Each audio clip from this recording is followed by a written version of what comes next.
Hello sculptors, this is Mr. Granlund, and I hope to walk you through how to do a formal analysis. The formal analysis asks you to create a presentation where you describe an artwork in 3 sentences, you analyze an artwork in 3 sentences, you interpret the meanings of an artwork, and you make judgments or conclusions about the artwork. You're going to post several pictures in this presentation and also write your description, analysis, interpretation, and judgment.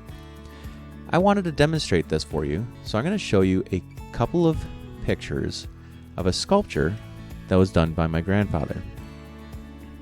My grandfather is Paul Granlund. You can look him up online. He's pretty famous. He's actually Minnesota's most internationally recognized sculptor in history.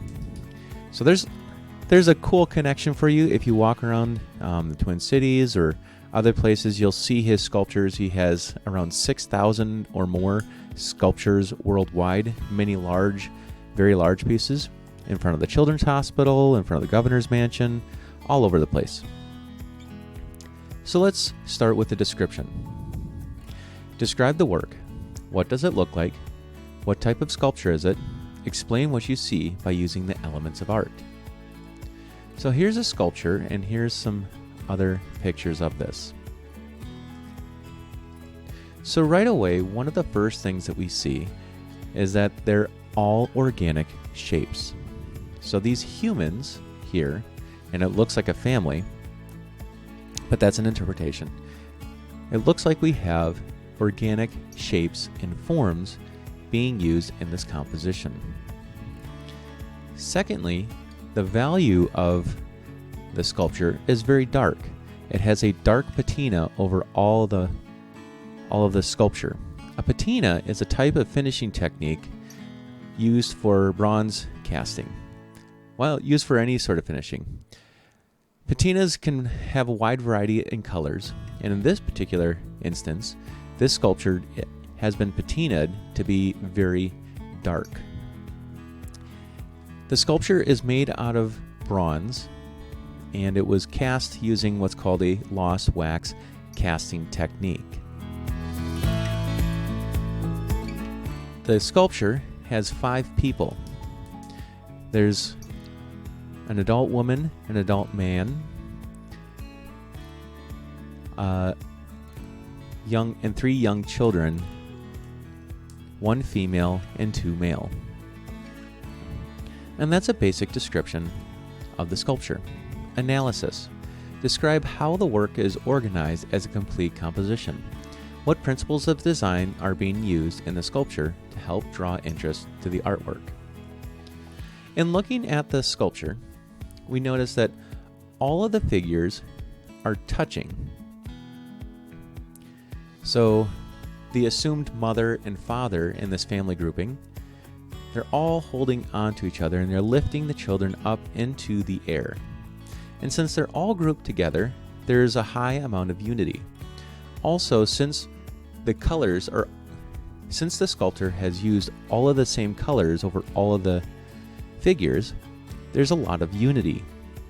So there's unity through all of these pieces touching, and there's unity through the color. There are some contrasts in the size of the different figures. So the 2 figures who are standing on the base are larger than the ones who are in the air. This helps us infer that the 2 larger figures are parental figures, and this is an entire family. Families are usually seen together holding each other, and so it's easy to make this inference. We have a lot of movement in this piece as we look at the different angles.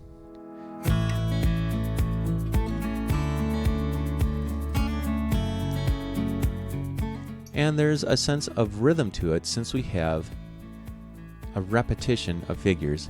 This would be a little bit more in the random rhythm because each figure has different poses and different sizes. It wouldn't exactly be progressive rhythm because there's no gradual changes over time. Now we're going to interpret, explain the meaning within the sculpture that you are seeing. What does this sculpture display, and how does it express this message? Since I know what my grandpa was going for, this interpretation stage is really easy. In fact, this sculpture is something that I worked on when I was a college student and working for my grandpa when he was working out of Gustavus Adolphus College. So this piece is called Familia. The name implies that it is a family, and as we see the mother and father characters and the children characters, this kind of confirms that assumption. The piece that I worked on went to Kansai Gaidai, Japan, to be situated in a college there that's associated with Gustavus Adolphus College.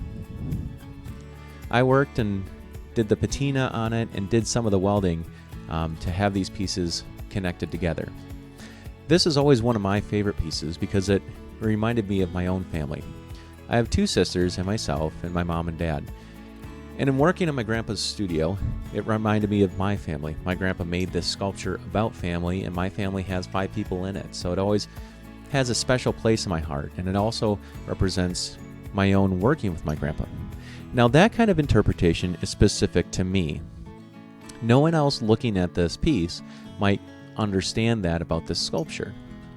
Interpretations tend to be more general, things that we can observe from the sculpture and figure out just by looking at it. Something that's interesting about this sculpture and the way that we can interpret it is actually this pose of the family grouping, the children grouping up here. This very specifically comes from a shape of spinet ballooning spiders. And there's a poem about these kinds of spiders where they shoot their webs into the sky and they fly off. This is actually a way that spiders fly around the world and kind of inhabit new areas. And you can find YouTube videos about this, but the spinet spider will make a silk thread, kind of a triangular sail, when the wind is just right, and they'll use that wind to explore the world. And my grandpa loved this imagery of how they kind of shoot their web or their influence or their children into the air to explore the world. So here we have the mother and father throwing their children into the air to kind of catch the air, to kind of send them off into the world. So this sculpture is really about how parents support and lift their children up so their children have the opportunity to explore the world. And you see that this form, this kind of balloon form, is very similar to the way these spiders will spin a web. It'll kind of shoot out at a triangle and lift them up to make this kind of balloon. The last part of this formal analysis is to make a conclusion. Is this really interesting? If it is interesting, why? What are some things that are working well in the sculpture? What are some things that are not working well in the sculpture? Overall, since I love my grandpa, I love this sculpture. I think it's very successful, and it has a significant place specifically for me. Overall, I think these characters are really well done, they're well rendered, and very interesting. My grandpa in this specific sculpture has gotten quite a bit of acclaim, and so I think people understand this imagery as well, even though they might not be specifically related to Paul Granlund. The things that are universal about this sculpture that I think are appealing to everyone is everyone in a family hopes that they can support their children to explore and live successfully in the world. And I think parents often try to support their children to do this, and it represents an idealized version of what we hope to accomplish as parents in the world. This message is done is represented well in an interesting way. You don't see overused imagery or borrowed ideas from other artists. It's very unique to my grandpa. It's very seldom that you'll actually find sculptures that are like this anywhere in the world. This uniqueness demonstrates a successful sculpture. Well, sculptors, I hope this was interesting for you and helps you understand how to do the formal analysis project.